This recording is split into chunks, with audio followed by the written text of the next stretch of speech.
Hello, everyone, and welcome back to Nerd Collision. I'm Eddie, that's Britt, that's Brandon, and that's Ray. And today we're going to be giving our spoiler review of episodes 9 and 10 of The Sandman. Now, if you have not been able to watch these episodes, that's okay. Pause our video, go ahead and watch the episodes, come back here and listen to our review. With that being said, we're going to go ahead and get right into episode 9 titled Collectors. Now, Lucian and Matthew deduce that Lyda's pregnancy is the result of Rose's increasing power, which threatens to break the barriers between the dreaming and the waking world. The Corinthian calls Rose with Jed, sharing their location at the serial convention. Rose travels to the hotel to meet them, accompanied by Gilbert, a fellow guest at Hall B&B, and a self-styled gentleman. Lyda continues to meet Hector in her dreams and finds that her pregnancy is advancing at a rapid rate. Morpheus notices increasing damage to the dreaming, which Lucian attributes to Rose, though Morpheus is unsure of her theory. Morpheus finds Lyda and Hector in the dreaming and realizes that the vortex has allowed Hector's spirit to inhabit the dreaming in lieu of him passing on to the afterlife. Morpheus banishes Hector from the dreaming and informs Lyda that her unborn child would one day belong to him, as it was conceived in the dreaming. Rose and Gilbert arrive at the hotel and search for Jed. While searching, the Corinthian and Gilbert recognize each other, causing Gilbert to flee to the dreaming, where he is revealed to be a personified Fiddler's Green, one of the other rogue dreaming residents. Gilbert relays the Corinthian and Rose's location to Morpheus, and that's where we end that episode. This was wild. The fact that Dream literally claimed Lyda's baby. I know it was conceived in the dreaming. I get it, but that was really, really like kind of scary to me. But what did you guys think of this episode? uh, like things are reaching a point. I love.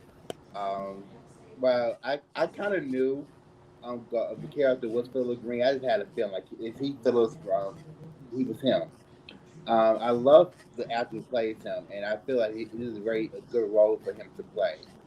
I love like him and Rose talking and bonding, and I love the serial convention. Especially like probably he's like walking through the rooms and kind of like getting an idea. Okay, like very common sense. Like it's a serial community, yet there are no children allowed past a certain point. And just him going to the rooms and hearing them talk and like, oh, these are a bunch of crazy people. Okay, let me go and then recognizing the Corinthian. Yeah, the whole thing with Dream and the baby. Like I don't like you say it was conceived in the dreaming, and we don't know what the implications would be of having like is it like my biggest thing is when the child is born, is it going to be like a regular normal child or is it going to be something else? Probably not a vortex, hopefully, because only come like once in every other generation or something like that. But I do wonder about that. But I mean, at first you banish your husband, who was using the dreaming as a limbo, and then he tells her gonna take her baby. That's a lot for like her to deal with. Like, damn, Morpheus, you could have. I don't know. That's just became just crazy. Um, but yeah, this is a good episode. I like the mainly for Phyllis Green and Rose, like their whole bonding and their communication. I like that, and yeah, good episode. Absolutely. Yeah, and you're right. That serial convention was wild. Okay, yeah. First of all, uh, Finless Wonder. Let me tell you something. What you're not gonna do is claim, my ghost baby. The ghost baby is mine. It belongs to me. You do not have claim to it, hunty. You're not gonna come around here and tell me that my pregnant ass is gonna have to give you my child. Pry it out of me. I dare you, bitch. I'm not scared of him. I would be scared, Dream. Girl, do your worst with your sand particles, honey. Guess what? I played with sand my entire life. I was a child once too. I've been around sand. I've been around the sandbox. Girl, I'm no stranger to this. So I would take his threat as like, bye bye. But yeah, I like this episode. It was nice lead up for the finale. Um, again, all these little killers going to the little convention. The idea of it is just funny, really. Um, and most of the people I saw going were white. So, sorry. But besides that, fantastic episode. I'm really starting to appreciate Dream more as much as I read him in these last couple of episodes. Showing that, despite him being this, I don't even know what to call him, this entity, I guess, um, that he has human qualities. And forgive me if I'm wrong, I don't know, but isn't there, like, the person who created them, isn't it time and night or something like that? Time was the father, Night was the mother. Okay, cool. That's it. So where is Daddy Time at? Everywhere and nowhere at once. I mean, it's time. Didn't you see He's the Everything Everywhere Don't movie? let him Number down. one, you ain't taking my ghost, baby. Look, yeah, it was conceived by a ghost, but you know what? It's mine anyway. The Ghost And of that Jealousy, raises Michael more Jackson. questions. How does the ghost have a baby?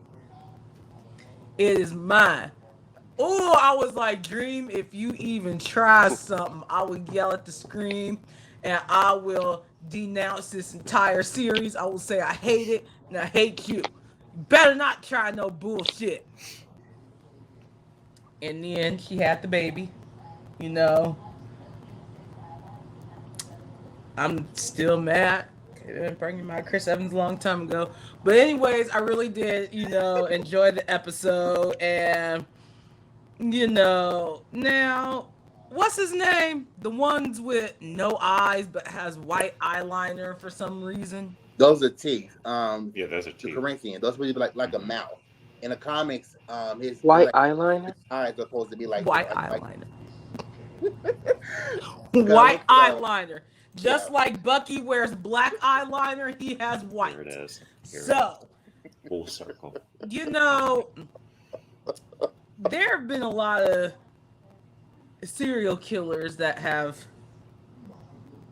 cult followings. I don't get it, but people are just crazy as fuck. But, I like him as a villain. Yeah. If we get a season 2, maybe we'll get him back. Probably not. But, never know. I'm in the toilet. Just saying. I would like to have him back. Terrorizing people again. And then just killing them and taking their eyes. That's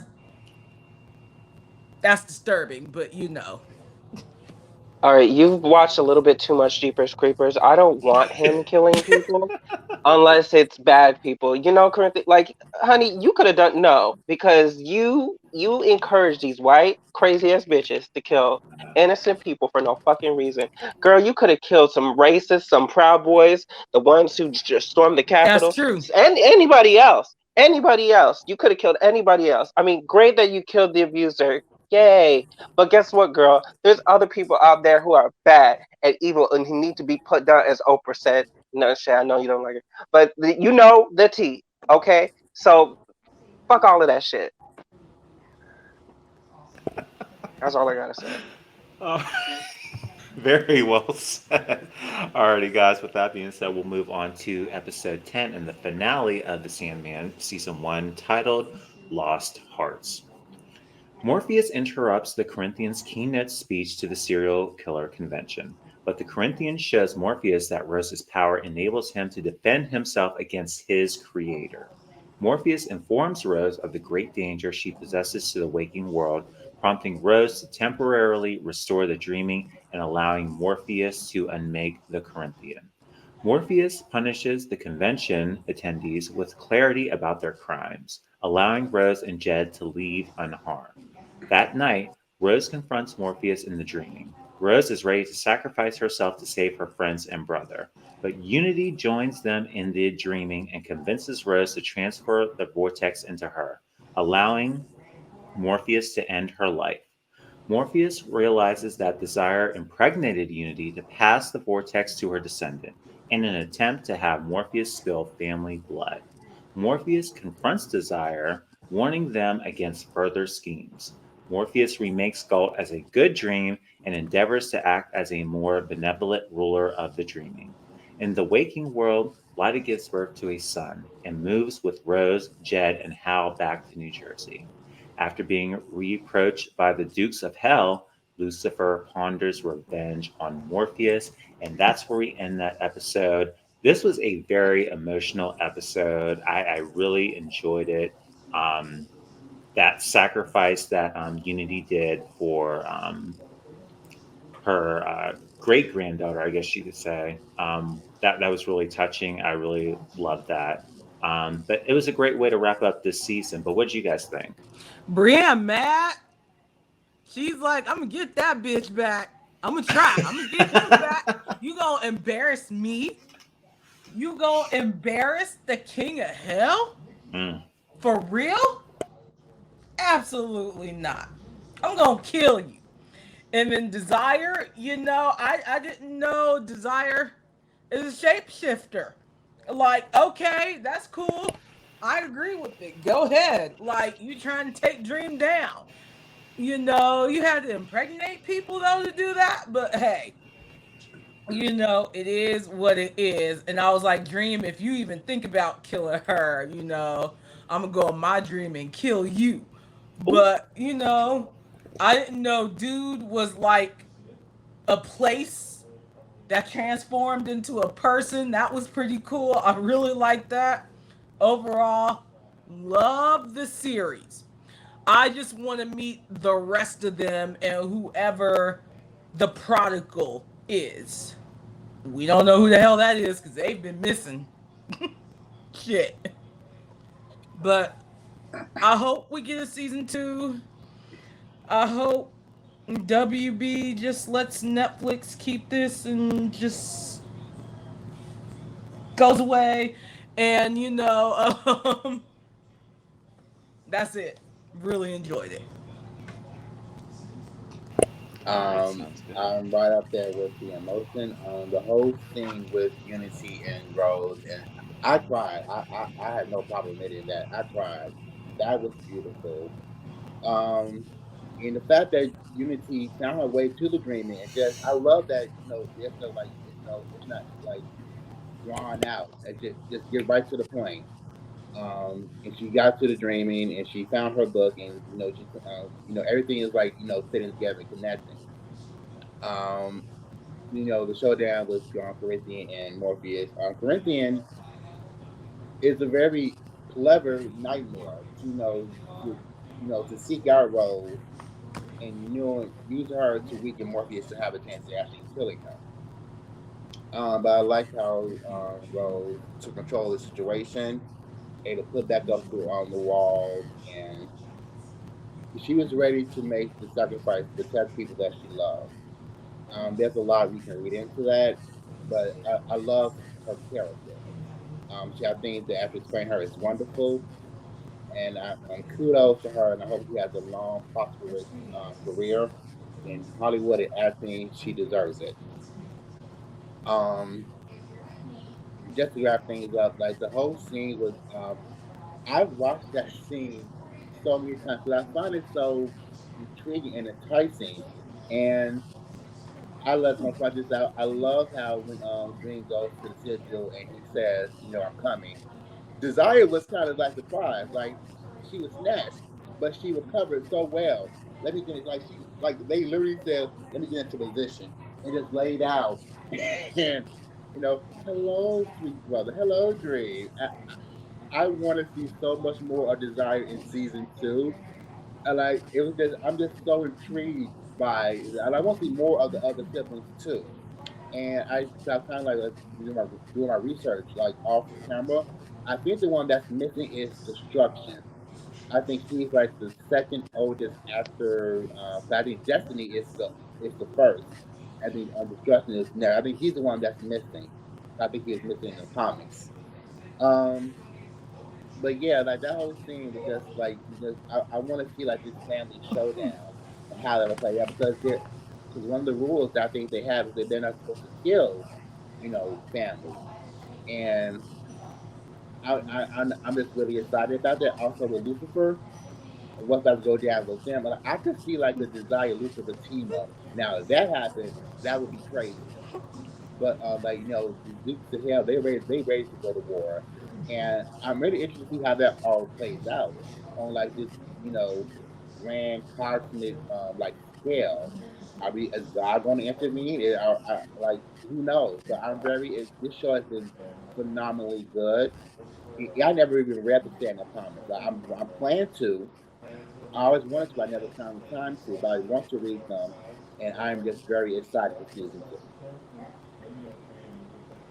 All righty, same here. Girl, first of all, I'll say I was glad that Teeth was disintegrated. That was the highlight of the season for me. Throw that shit in the garbage can while you're at it. No, matter of fact, just burn it. Just burn it. But also, Rose, girl, you couldn't give me the winning lotto ticket from a couple weeks ago before you gave that shit away. I'm so mad at you, girl. I'm so mad at you. I could have done something with that, but you know what? You still my girl. So I'll let that slide. But other than that, Lady Gaga, my goodness, girl, you did it again. You're so trifling and so deceitful.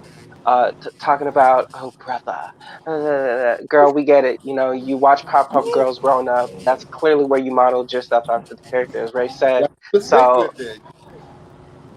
very slick with it. You and your tail that was better than the entire Cats movie. It was a sickening, cute little outfit. I wouldn't wear it on Drag Race, but you still look good. But other than that, I'm looking forward to see where that storyline goes. And the whole plot with Hell. I don't know what Brianna Tarth is up to, bitch, but her and her bangs, she's up to some no good. She's up to no good. Um, her and her satin gowns. We're in for it. I can tell. Netflix, so renew it so we find out what's the tea. I can't wait to see it. Y'all girls need to get in the studio yesterday. So I'm looking forward to more Sandman. I'm just waiting to see how she's gonna piss God off. She said she was going to. I want to see how she It's goes. gonna be delicious, girl. She like the way she like at the end of As it. long as Misha Collins doesn't It's play gonna God, be I'm good. delicious. You know what? Wait, honey. She was. See, What? I'm gonna let that sleeping dog lie right there. I'm gonna let that sleeping dog lie right there. And one more thing I just want to make out. I love that the nightmare got changed into a dream, and she got to be spread her beautiful black wings and fly away, and just I love that too. I love how Morpheus is allowing. Again, he's the dreaming, so anyone should understand change. It should be him. So I like that he recreated her as a dream, a beautiful dream instead of a beautiful black dream. Let that be known. And I'm good. Absolutely. Alrighty, guys. With that being said, we'll go ahead and wrap up our review of The Sandman episode 9 and 10. Thank you guys so much for watching. Please remember to like and subscribe. Comment down below. Let us know what you guys thought about these episodes. Remember to click the bell button for notifications so that you know whenever we have new videos here on the channel. And also, please follow Nerd Collision on Facebook, Instagram, Twitter, and TikTok. Once again, I'm Eddie. That's Britt. That's Brandon. That's Ray. We are Nerd Collision. We'll see you guys next time. Take care, everybody. Bye. No fleeting douche, Britt? No. Not today. Don't get the fleet douche. There it is. Hey.